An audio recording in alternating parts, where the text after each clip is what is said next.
Well, good morning. Welcome back to GP Outdoors. We're going to do something totally different today. A few subscribers have noticed that this is a brand new pickup truck. And several of you are probably wondering why I have a brand new one when I just bought a brand new pickup truck a year and a half ago. If you have a vehicle that has a key fob that looks like this, keyless entry and a push button start, probably like myself, you thought there was no way anybody was going to steal this truck because you didn't have a key. No ignition to pop, no Slim Jim to pop the lock on the door. That couldn't be further from the truth. I'm going to tell you how my truck got stolen, and I'm going to tell you what I did to stop it from ever happening again. I hope you'll stick around. Cheers. The risk of car theft has always been around since probably long before I was born. But when I was growing up in my day, the biggest concern or the risk was that a couple of kids maybe in the neighborhood, had a coat hanger or a Slim Jim, would sneak up to your car, pop the lock, and either hotwire it or pop the ignition and take your car for a joyride, or maybe just take your car. So at 56 years old, I decided I would spoil myself a little bit when it came time to buying a new truck. Instead of just getting, the base option on the vehicle, I went all the way out and decided to go for the top package, the 4x4 off-road, which included keyless entry and a push-button start, and this little key fob. And I quickly fell under what I soon found out to be a false sense of security because I thought with no key, no ignition to pop, and having to have a key fob with a push-button start, that the risk of auto theft would be absolutely minimal. I found out the hard way, it's actually the complete reverse. Having a car with a push-button start and one of these radio frequency key fobs actually makes it more susceptible to theft these days. So I'm going to take a quick minute, I'm going to tell you what happened to me, I'm going to tell you how they stole my truck, and I'm going to show you what I did so it never happens to me again. As a disclaimer, I just want you to know this is not a sponsored video. I'm not getting paid for any product sales or any type of promotion. In fact, the company that makes this product I'm going to show you today doesn't even know I'm doing this video. The reason I'm bringing this video to you is that hopefully you and your family don't go through the same chaos that we had to go through when my truck was stolen. Let me begin. About 6.5 months ago, woke up in the morning. It was a day like any other day, except it was garbage day. Went downstairs, I put a pot of coffee on, thought I'd drag the cans down to the curb while the coffee was brewing. Threw my boots on, I went outside, grabbed the first can at the top of my driveway, and started my way down the driveway to the curb. Partway down the driveway, I started to get the feeling like something was wrong. By the time I got back up the driveway to grab the second can, I began my track back down to the curb, and my mind was reeling. There was like an alarm telling me something was wrong. But for some reason, maybe it was too early, I couldn't figure it out until it hit me like a ton of bricks. Stopped me dead in my tracks. I looked down, I looked up, and I realized I was standing exactly where I'd parked my pickup truck the night before. Instant adrenaline rush, I start looking around. I've never in my life had a car stolen from me. And I refused to believe that somebody was able to steal this truck, especially given the fact that I had one of these fancy key fobs with a push button start. I thought there was no way you could steal this truck. I looked left, I looked right. I went out to see if it was parked on the street. I thought maybe my wife moved the truck. No truck. I immediately ran in the house and checked, and sure enough, my key fob was on the counter where I left it the night before. But my truck was gone. I went back outside, I'm looking around, and all of a sudden, there in front of me are 4 tire tracks right across my neighbor's front lawn out onto the curb in the street. Bottom line, I had to call the police. They told me basically there was no chance of me ever seeing that truck again and told me what they thought happened to it. Called my insurance broker. They said the exact same thing the police did. Got a call from the claims adjuster from the insurer. Told me the same thing. Told me what they believed happened and that I'd never see the truck again. And in fact, even my car dealer told me the exact same thing. Hit the internet, started doing some research. After a number of days, this is what I found, and this is what I think that we all need to be mindful of. If you've got a car that's got radio frequency fob and a push button start, it's no longer a couple of guys in the neighborhood with a Slim Jim and an ignition punch that you have to worry about. You have to worry about organized crime. In fact, in this area, from my research and from discussions with the police and the insurance company, the #1 cause of the auto theft claims they're seeing are being perpetrated by organized crime. And it's a slick and thoughtful process. Detailed, step-by-step, very quick, very efficient. Your car's gone and it's overseas as quick as possible. Let me tell you how they do it. This little fob that you hang with your house keys, is what triggers the car to allow you for keyless entry and push button start. It's not the car sending out a radio frequency. This little fob, every second of every day, as long as that battery is in there, never stops sending out radio frequency signals, so that when you get within a couple of feet of the car's receiver picks it up, and that's how you get in the car so fast when you touch the handle, and that's how the car starts. It's not the other way around. Whether you're home, whether this is on your night table, whether you're traveling in Europe and the keys with you, it doesn't matter. It never ever stops sending out that radio frequency signal, looking for the car. I wasn't aware of that. How these thieves do it basically is they have a device that is able to look out and find radio frequency signals from these fobs.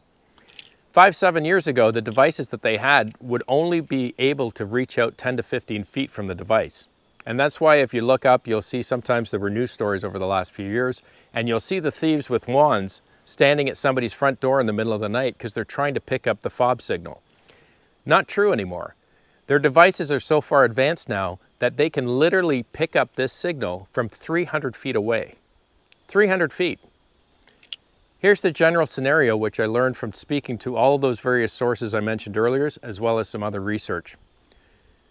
Basically, your thieves are driving through neighborhoods day after day. They also park at big malls. And they just drive down the streets through suburban areas, urban areas, and they're waiting until their device picks up a fob signal. They can literally pick up that signal, decode it in as quick as 2 minutes. They copy it and record it to a blank fob.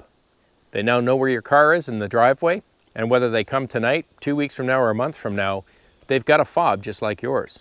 And very simply, as happened to me, in the middle of the night while you're sleeping, somebody walks down the street, they walk up your driveway, they've got a fob, they open the door, they start the car, they drive away, and as quick as possible, they drive that vehicle into a shipping container. It's locked, it's transported down to the nearest docks, and as soon as possible, they've got it on a ship heading across the ocean. True story, I kid you not.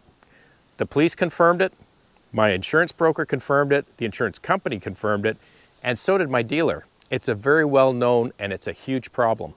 So you might be thinking, GP, you should have put in security cameras at your house. I have security cameras, and so do several of my neighbors. But remember, these folks are professionals. All they do is steal cars. They walk with their heads down, they never ever look up. They're always wearing a hoodie, they have black glasses on, and I also noticed they also have some kind of fluorescent striping on their hoodie. And what that does, of course, with night vision and cameras is it causes a glare as it refracts or reflects back at the camera. So let me tell you how I've solved the problem, and I wish I'd known this before I bought my first truck. I picked up what they call a Faraday pouch. There are probably 50 or 60 of these being sold on Amazon. If you took electricity in high school, you'll remember who Michael Faraday is. But basically this is what they call a Faraday cage. But the pouch is basically lined with a conductive material, and what its job is to block the radio frequency signals that this fob is setting out. And it works. It literally does work. It's been just over 6 months, which is why I waited to do this video, because I wanted to test this pouch out. Still works to this day. Cost? $11.95 Canadian. Let me show you how it works. Okay, the door is locked. There's my key fob.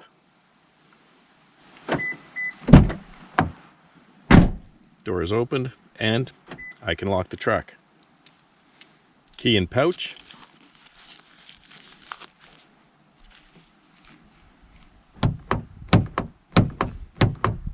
Door won't open. Key outside of pouch. Door opens. Key in hand.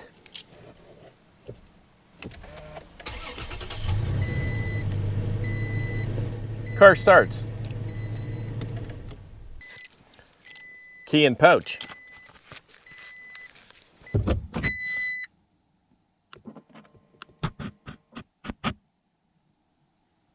It's literally that simple. $11.95 Canadian. And I never knew. If you're interested in picking up one of these pouches, stick around for another couple of minutes. And I'd love it if you stuck around for the kind of twist at the end of this story.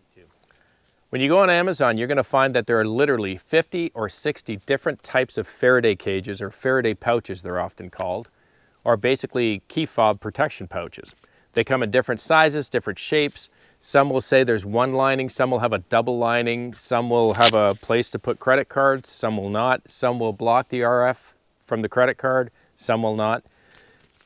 I spent several hours on Amazon looking at all these different pouches, and I just wanted to offer you the following to consider. Out of all of those pouches I researched, some of them have 1,500 or 2,000 reviews on them, and they have a 4.5 out of 5 or a 4 out of 5 rating.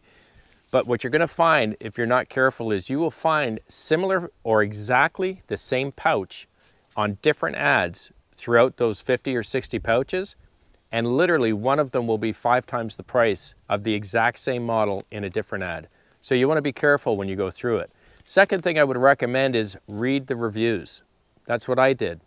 You don't want to read the reviews where somebody says, hey, got it yesterday, opened it up, put my key in, it worked. You want to sift through the reviews and find the ones where somebody says, I've had this product for 3 months or 6 months, and here's how it performed.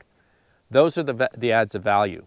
And when you start to sift through all of the negative comments in each of these pouches, and you find those types of comments, you're going to find that this is one of the better ones on Amazon.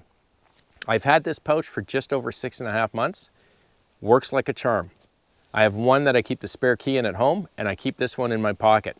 I like this one in particular because it fits in my front pocket, my back pocket, my jacket pocket. It's nice and compact, fits the key, and it's a lot easier for me to carry around. What's the brand? The product I chose is called a Wisdom Pro. It's called an RFID key fob protector. It's item number W as in William, P as in Paul, 4694. I'll put a link in my description down below to the Amazon.ca website where I found it. Once again, it's not an affiliate link. I'm not getting paid to show you this, and I have no commission or any other type of financial incentive except to hope that your family doesn't go through all of the things I went through. Hopefully this will help you out a little bit. And for $11.95, I think it's pretty cheap insurance.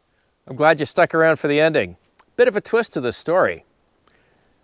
Police, my broker, insurance company, dealer, and many other sources told me the same story that I told you today. Stolen most likely by organized crime, copied my key fob, stole the car, got it in a shipping container and out onto a ship to head across the Atlantic. The day after I picked up my brand new truck, I got a call from the police. They found the old truck. Any guess where they found it? In a shipping container on the docks in Lake Ontario, about to be loaded onto a ship. They wouldn't tell me anything more than that. They just said it was part of an ongoing investigation. But I've got a new truck. I hope that's been helpful to you. If you found the video of value, please click subscribe, hit the like button, and if you want to know when I'm posting more videos, just click that little bell. Have a wonderful and safe week with your families. Please be kind to one another, and I'll see you again on the next one. Cheers.